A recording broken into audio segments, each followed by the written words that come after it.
여러분, 경제 정책의 정답이란 게 있을까요? 아마 없을 겁니다.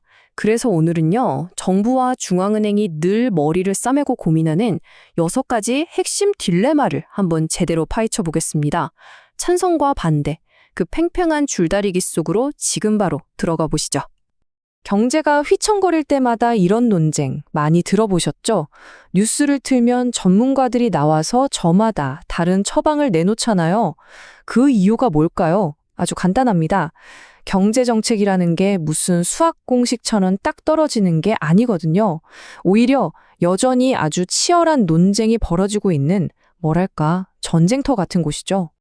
그래서 오늘 이 시간에는요, 복잡한 이론은 잠시 옆으로 치워두고요, 이 거대한 논쟁들의 딱 핵심만, 알맹이만 정확히 짚어보려고 합니다. 각 주장이 도대체 뭘 말하고 싶은 건지 그 속내를 한번 제대로 들여다보자는 거죠.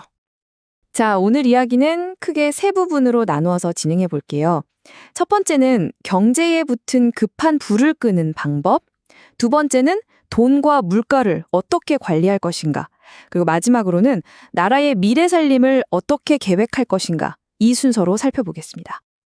네, 그럼 첫 번째 주제부터 시작해 볼까요? 바로 경제의 불끄기입니다. 경기가 갑자기 막 나빠질 때, 이럴 때 정부는 과연 뭘 해야 할까요? 아니면 뭘 할 수 있을까요? 와, 첫 번째 논쟁부터가 정말 근본적인 질문이네요. 정부가 이 경제라는 거대한 배의 키를 꽉 잡고서 거친 파도를 헤쳐나가야 하는 걸까요? 아니면 그냥 시장에 보이지 않는 손이 알아서 하도록 그대로 둬야 하는 걸까요? 여기서 두 입장이 아주 팽팽하게 맞섭니다. 먼저 찬성하는 쪽은요, 정부가 역풍에 맞서는 든든한 바람막이가 되어줘야 한다, 이렇게 주장합니다. 하지만 반대쪽은 강하게 경고하죠. 정부 정책은 너무 느리고 예측도 어렵다는 거예요. 비유하자면 이미 비가 가 그쳤는데 뒤늦게 우산을 나눠주는 꼴이 될 수 있다. 오히려 혼란만 더 키울 수 있다. 바로 이겁니다.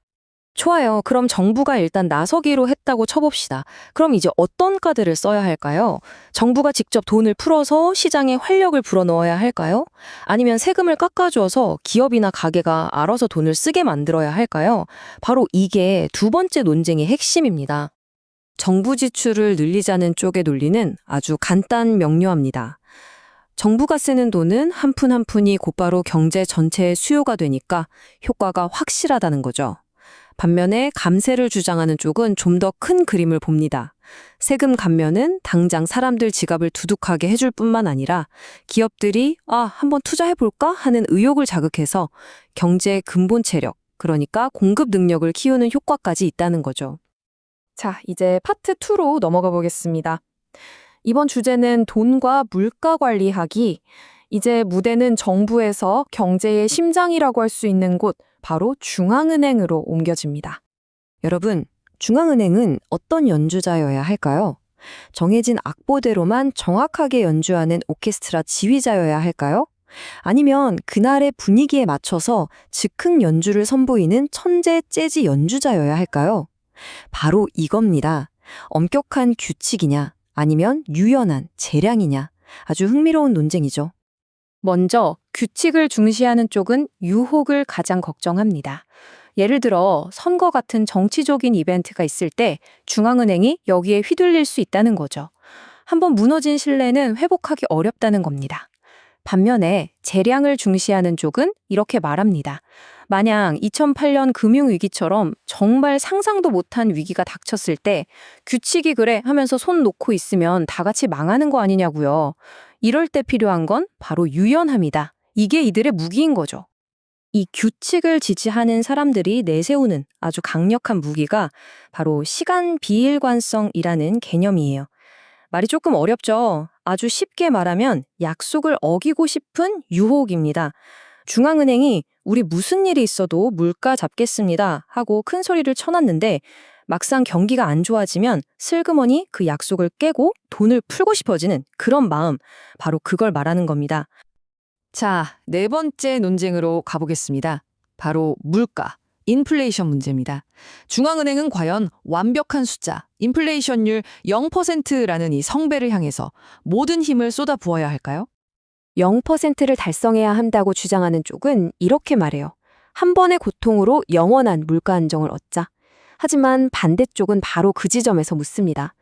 그 한 번의 고통이라는 게 만약 수많은 사람들의 실직과 파산이라면 과연 그게 감수할 만한 가치가 있는 거냐고요. 0%라는 목표를 달성해서 얻는 이익은 생각보다 작은데 그 과정에서 치러야 할 희생이 너무나도 크다는 겁니다. 인플레이션을 잡는 비용이 얼마나 클 수 있는지를 이 숫자가 아주 극명하게 보여줍니다. 5%. 이게 무슨 뜻이냐면요. 물가를 단 1%포인트 낮추기 위해서 한 나라가 1년 동안 생산하는 모든 것의 5%, 그러니까 20분의 1을 포기해야 할 수도 있다는 뜻입니다.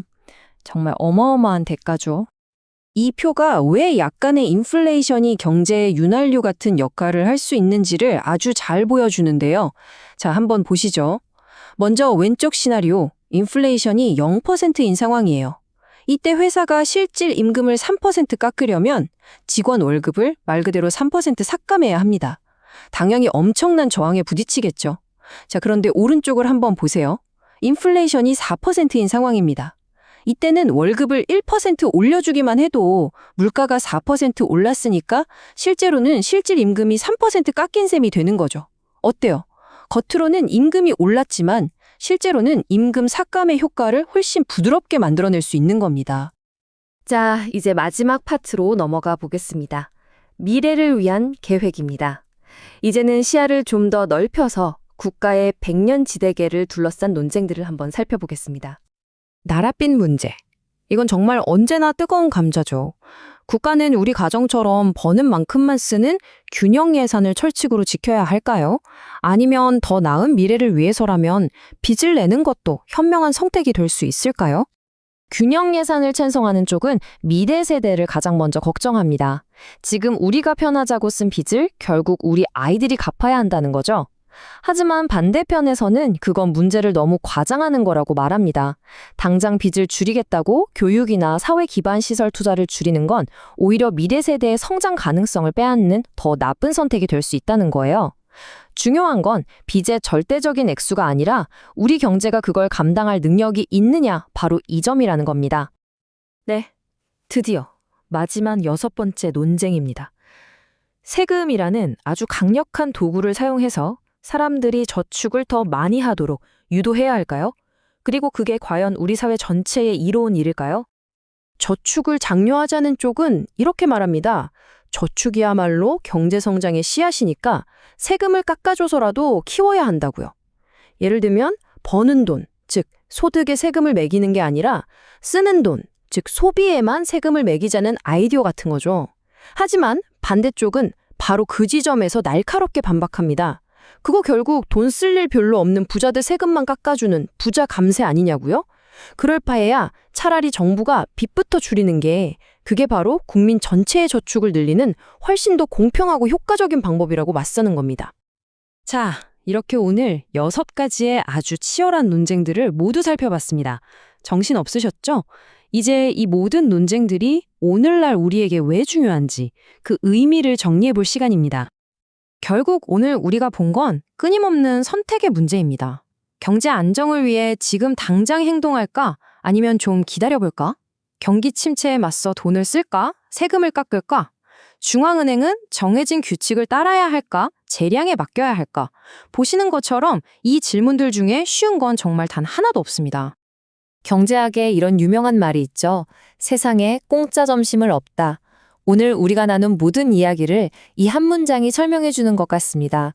어떤 정책을 선택하던 우리는 반드시 무언가를 포기해야 하는 대가, 즉 기회비용을 치러야만 합니다.